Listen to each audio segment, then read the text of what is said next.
Assalamualaikum everyone. I welcome you all to our YouTube channel Desert Rose Psychics.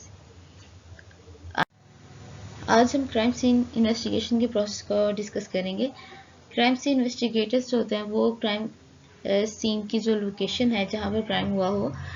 वहाँ पर ऐसे evidences को निकालने की कोशिश करते हैं जिनसे ये इंडिकेट हो सके कि सबसे पहले तो यहाँ पर यानी कि एक्चुअली में कौन सा क्राइम यहाँ पर कमिट किया गया है, और दूसरी चीज़ इम्पॉर्टेंट ये कि मतलब इस चीज़ को भी इंडिकेट करना उन एविडेंसेस के थ्रू कि कौन से पर्सन्स या कौन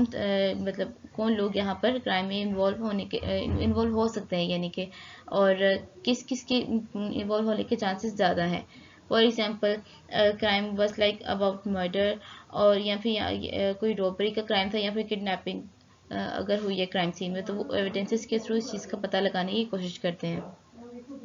अब क्राइम सीन के इस सारे प्रोसेस में कुछ इंपॉर्टेंट चीज़ें इन्वॉल्व होती हैं कि जैसे कि सबसे पहले तो इन्वेस्टिगेटर्स का ये काम होता है कि उन एरियाज़ को डिफाइन करना जहाँ जहाँ पर एविडेंसेस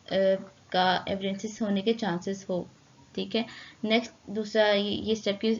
सारी सीन की डॉक्यूमेंटेशन करना, प्रोफाइलिंग करना, फिर उसके बाद जो जो एविडेंसेस वहाँ से मिले उनको मतलब उनके एनालिसिस के लिए लेबॉर्ट्री में इनको सबमिट करवाना, मतलब सेफ एंड साउंड कि जिस तरह से उन्हें क्राइम सीन से ग्रैब किया गया है एज इट इज़ उनको लेबॉर्ट्री में सबमिट करवा दिया जाना। ये मतलब कुछ इंपॉर्टेंट प्रोसीजर्स होते हैं जो क्राइम सीन पर इन्वेस्टिगेटर्स के अंडर ठीक तरीके से होना बहुत ज़रूरी है।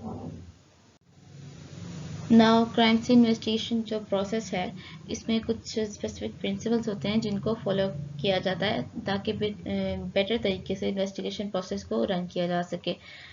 इसमें ये होता है कि जो भी इम्पॉर्टेंट चीज़ ये है कि जो भी एविडेंसेस क्राइम सीन से पर्सन को मतलब इन्वेस्टिगेटर्स जो हैं एविडेंसेस ग्रैब करते हैं उनको लिंक किया जाता है कि इस चीज़ का अंदाज़ा लगाने के लिए कि सस्पेक्ट कौन है, यानी कि क्रिमिनल कौन है, और विक्टिम कौन हो सकता है अगर तो वो विक्टिम क्राइम सीन पर मौजूद नहीं है। तो इससे मतलब फॉर एग्जांपल फिंगरप्रिंट्स या फिर ब्लड स्टेन्स मिलना, या फिर मतलब जिस तरह से अगर फॉर एग्जांपल मर्डर केस है तो मर्डर मतलब बॉडी के कुछ फ्लूइड्स या फिर निशान वगैरह मिलना, उसके फिर वेपन्स या मतलब हेयर्स या फिर कोई भी इस तरह की और चीज़ें जिससे लिंक किया जा सके सस्पेक्ट के साथ, क्रिमिनल के साथ। और मतलब ये सारी चीज़ें काफ़ी सारी क्वेश्चंस का आंसर देती हैं, और ख़ास तौर पर जो मेन क्वेश्चन होता है कि ये सब किसने किया है किसी भी क्राइम सीन में, सबसे ज़्यादा ज़रूरी जानना यही होता है कि ये क्राइम सीन क्रिएट कैसे हुआ और किसकी वजह से हुआ।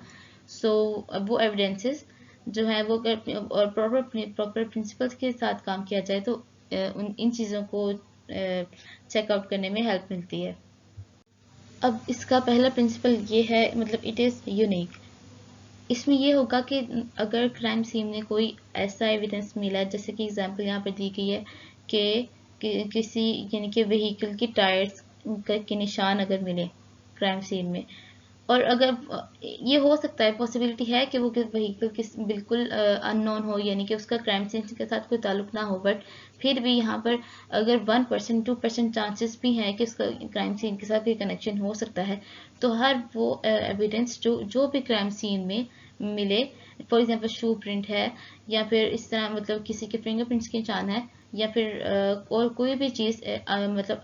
जो है वो अनरिलेटेड सी मिलती है क्राइम सीन में, तो वो इम्पॉर्टेंट होती है तब तक कि जब तक वो प्रूफ ना हो जाए कि ये इस चीज़ का क्राइम के साथ ताल्लुक था या नहीं। यानी कि हर क्राइम सीन पर मिलने वाला हर जो है वो मूव या फिर जो स्ट्रेंज किस्म की जो भी वहाँ पर मतलब हालात होते हैं वो यूनिक ही होते हैं, और सबको इन रिकॉर्ड लाना बहुत ज़रूरी होता है। नेक्स्ट प्रिंसिपल जो है it has a low probability of occurring by chance. अब एविडेंसेस क्राइम सीन पर बहुत तरह के एविडेंसेस मिलते हैं इन्वेस्टिगेटर्स को, but evidences like blood stain और हेयर्स, मतलब ये वो एविडेंसेस होते हैं जिनकी प्रोबेबिलिटी बहुत हाई होती है, क्योंकि बाय चांस ये सब कुछ मतलब हैपन नहीं होता है ये क्राइम सीन में, क्योंकि ऐसा पॉसिबल नहीं है कि मतलब अगर ब्लड स्टेन मिला है तो वो ब्लड स्टेन अगर चाहे वो विक्टिम का है चाहे वो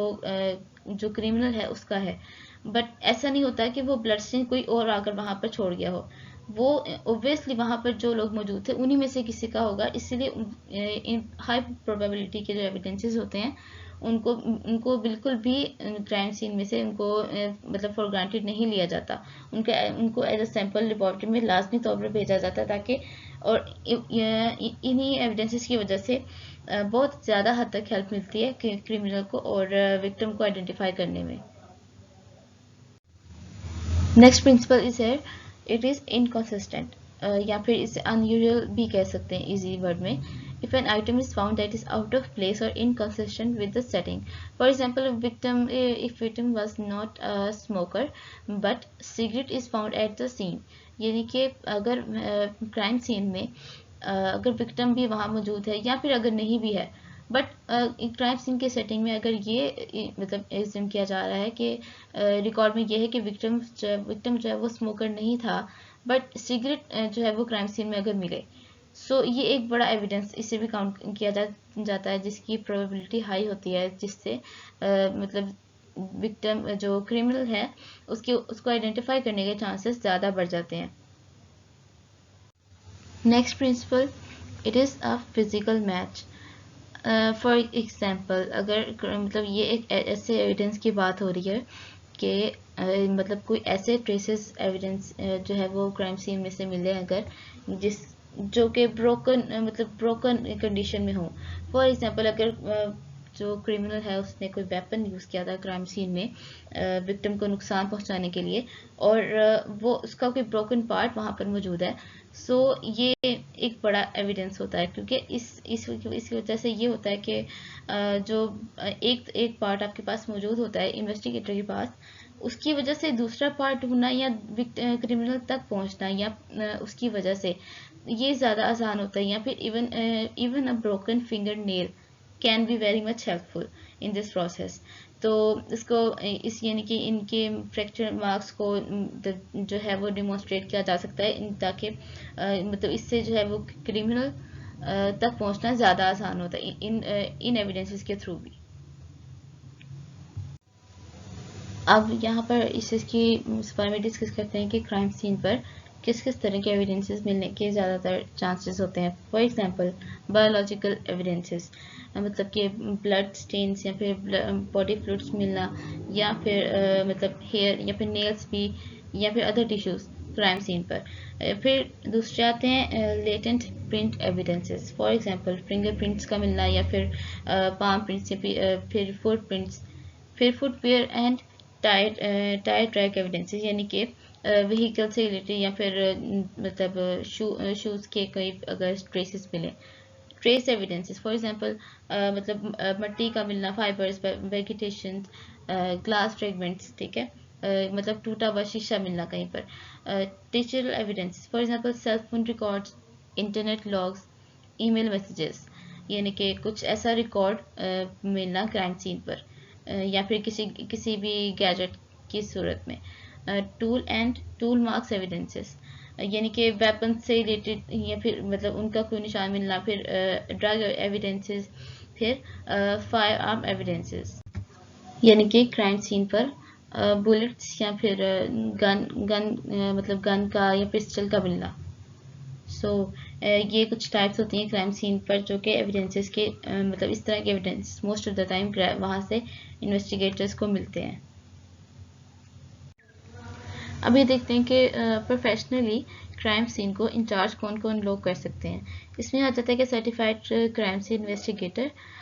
certified crime scene analyst, and certified crime scene reconstructionist and certified senior crime scene analyst। ये मतलब 4 कैटेगरीज हैं,